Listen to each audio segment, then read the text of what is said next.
Welcome back to Chatchit. We're continuing with our reviews of the 2025 season, and this is North Melbourne's 2025 season. Well, first I want to look into 2024, where they recorded 3 wins with 20 losses, and then into 2025 they did improve on that with 5 wins, a draw, and 17 losses. But this felt like the year where North Melbourne were supposed to bounce, but again, it just didn't quite happen. We seem to say it every year, on paper, there's talent everywhere, but something still isn't clicking. With the experience in their list, 2026 needs to finally be the season where they turn talent into results. Yeah, and it's not the first time that we've been saying that in an off-season about North Melbourne. Absolutely pissing down here at the track. Marcus has kicked up. Jesus! Usain Bolt wouldn't get him now. The legend becomes immortal. I've got plenty to say about how they underperformed expectations this year. But if there were any highs this year, let's try to touch on them. I can think of a couple players, Tristan Xerri and Paul Curtis. Those are the two that jump to mind, that both had huge years and took big leaps, both joining, I think, the elite of the league in their respective positions. What sort of positives did you have? Well, I was very, very similar to you, actually. I wrote their breakup player to actually be Tristan Xerri, so we know he was going to be good a few years ago, except he showed genuine star potential this year. Was on the verge of all Australian honours before a suspension, halted his momentum. If not for those missed games, could have cemented himself as one of the league's top ruckmen, but unfortunately those missed games with Grundy and Gawn performing how they were, sort of veered him off momentum. And the surprise performer actually had Paul Curtis. So we always knew he had talent, but he took it to another level this year, playing at an all-Australian level before, again, his own suspension, which many saw was extremely harsh. And he was a shining light up forward for them. But then moving into the lows of this team, almost finishing below Richmond, a side much, much earlier in the rebuild for a team supposedly emerging from theirs. It's pretty disappointing. Yeah, as you touched on earlier, North had enough talent, enough development in their talent, and the desire within the club and the intent to compete for finals this year. And this was seen in their off-season acquisitions leading into the 2025 season. The 3 players that they picked up were all, or the 3 main players they picked up are all veterans. Caleb Daniel, Jack Darling, and Luke Parker. Yeah. These are all players on the way down in their career, if we're being completely honest. They're all still, Luke Parker and Caleb Daniel are both still playing at a really high level, but they're on the way down in their career. All premiership winners. Yeah, and these are all players that they picked up for the now, not for the future. They don't see themselves as still in a rebuild, and yet they ended up with 5 wins. So it's a really, really bleak for them. And when you look specifically at the midfield for them, I think that's where they're most underperforming compared to their talent. Because what they've built over the years, I'd say not a single one of those midfielders had a better 2025 than 2024. Sheasel, LDU, Simpkin, Tom Powell, who should all be leading this side to finals, they all sort of stagnated this year. The one who did show great development was George Wardlaw, who unfortunately missed quite a bit of footy. And then another low, as you mentioned, the Paul Curtis suspension. Yeah. I'm going to say I reckon it was the worst MRO decision of the year. And I was just, as a neutral fan, as a Swans fan, I was just enjoying watching him play footy so much. And I was like, oh, this guy could be an all-Australian forward pocket here, just out of nowhere. Yeah. And to see him be sort of miss 3 games and then he's really out of contention from there, it was tough to see as a neutral fan. And then the biggest low for me with North Melbourne was that they were not able to get across the line in close games. There were several games for North that were in the balance late, and then they completely fell away, and it just seemed to be a real lack of composure and confidence in their ability to actually win games. I'm going to touch on a specific moment that I think encapsulated this. The draw against Brisbane in round 9. Brisbane were so far off the pace of what we ended up seeing when they won the premiership. And I remember in that game, North had played phenomenal footy and they had the lead in the 4th quarter and had 3 or 4 chances to win the game. They missed really high percentage shots on goal, dropped marks, fumbled balls in the middle of the ground, missed simple kicks, and then what could have been a big win slipped through their fingers. And I think this is the sort of thing that needs to change in 2026, which we'll talk about. Yeah, my real concern was I think their backline lacks quality and depth, and they need to embrace a stronger team defensive mindset, defending as a unit, and it's too often that midfielders were caught ball watching rather than thinking defensively. It's sort of a similar model that the Swans go to, who haven't always had the stars in their defence. We know the Swans are a really, really strong defensive unit where it's defense first and then let's move the ball quickly, which I think North Melbourne can do, and they can't just rely on their defenders one-on-one because it's clearly not working. And if we were to rate their 2025, I mean, I gave them a 2 out of 10.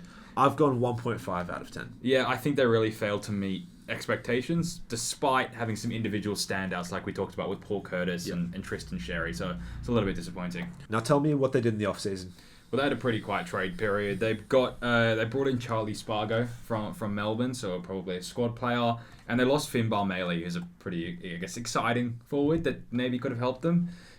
So they neither improved nor regressed, but it feels like it's a conservative approach for a club that arguably needed more change. But then again, they are coming out of this rebuild phase. They do believe that they have the quality to really progress. Look, so I mean, I'd say it's a fine trade period. And just before we move on, the draft picks, they don't have any in the first round. Their earliest selections are at 25 and 26. So they've traded away their future in previous years to really build the team that they have now. So, I mean, they believe in themselves. Yeah, look, if I was North Melbourne's list manager, I would have had a conservative trade period too, because talent-wise, that's not the issue anymore. Yeah. They have everything they need, and now it's down to Alistair Clarkson and the coaching team to be getting the most out of their players, to be developing them better. The recruitment team, I think, has done a good job over the last few years.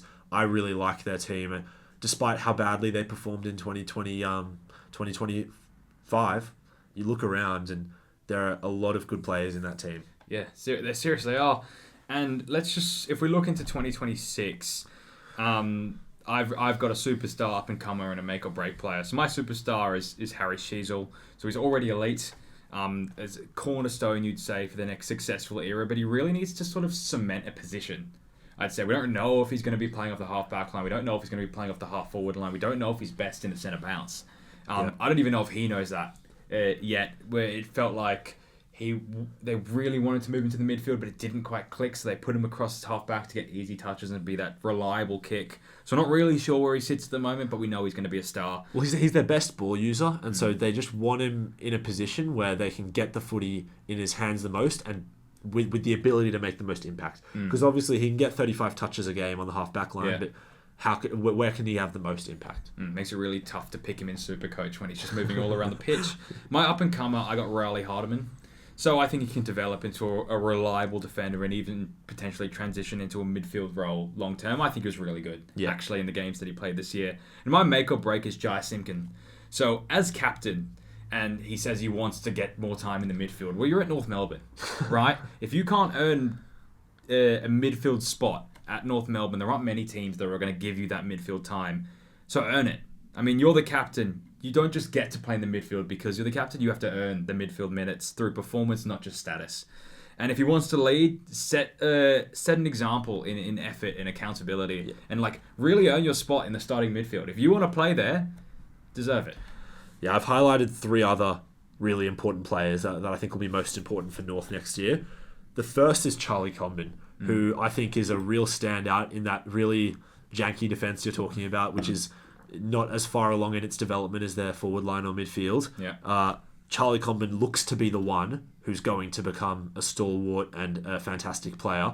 He's insanely athletic. The way he jumps at the ball is a really great sight for any defensive coach, because he's just going to be crashing packs and taking intercept marks. And I'm excited to see him with another full preseason as a defender. Then 2 midfielders for me, George Wardlaw, who I said he's the one who I think is doing all the right things. And he is taking that step up, even with a disrupted 2025 through injury. He was so good when he was there. Yeah. Just so hard at the footy. And talk about a guy making the most of his talent. That's George Wardlaw. And I think the others could be taking a bit from that. And then the third for me is Luke Davies-Uniacke, who I'd argue is a little bit the opposite. So talented that, they call him sort of the Rolls Royce at North Melbourne, and he's such a smooth mover. But he's almost regressed over the last 3 years. He really broke out as a 21-year-old, 22-year-old, and we haven't seen the best out of him since then. So he's the one that looked like he could have become a superstar Brownlow contender level player, and we just haven't seen that in the last few years, and it's really important that he can get back to that at some point. At the moment for him, it's sort of just glimpses where you see the quality and the talent. We just sort of need that more consistently.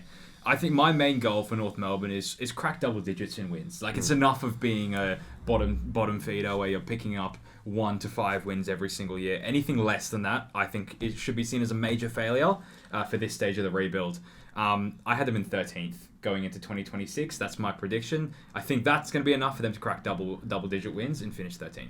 Well, maybe we talk to each other too much because I've also got them in 13th place. And for me, my goal for them this year is they need to back themselves in close games and play their footy in close games, not try to hide in a shell or play safe footy. They've got to back themselves, and their top players need to do more throughout the game to take the game away from the opposition.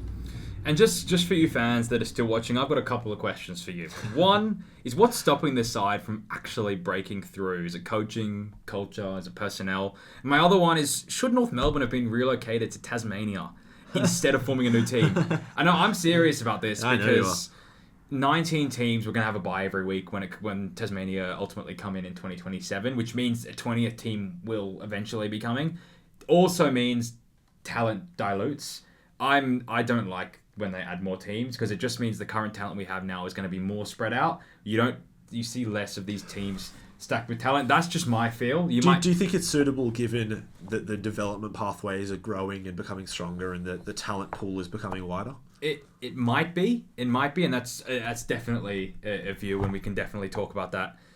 But I just feel like there's no need to add what will probably eventually be a 20-team competition when it feels like we're in a really great stage right now of the competition with these 18 teams.